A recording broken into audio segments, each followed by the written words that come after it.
Video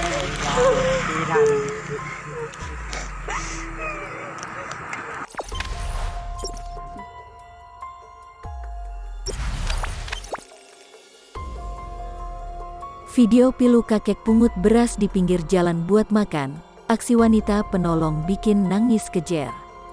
Viral sebuah video pilu yang memperlihatkan seorang kakek memungut beras di jalanan.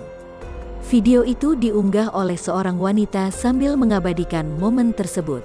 Terlihat seorang wanita turun dari motor sambil mengambil uang di dompetnya. Perempuan tersebut langsung berlari menghampiri kakek yang sedang memungut beras di pinggir jalan. Sambil berlari, wanita itu menghampiri kakek tersebut. Wanita itu tak bisa menahan tangisnya melihat betapa pilu kakek tersebut. Suaranya lirih terdengar meminta agar kakek tersebut membeli beras yang baru. "Beli aja yang baru, jangan dipungut itu," terdengar isak tangis wanita tersebut sambil menguatkan pundak sang kakek. Dari info yang didapat dari medsos disebutkan jika kejadian tersebut di Sulawesi Barat. Saat dihampiri oleh wanita tersebut, sorot mata sang kakek tampak sayu.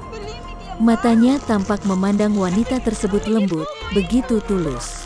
Saat diminta untuk membeli beras yang baru, kakek tersebut hanya tersenyum.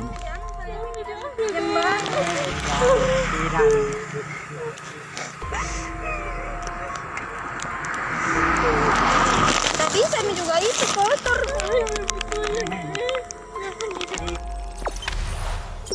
Jangan lupa subscribe, share, komen, dan like ya.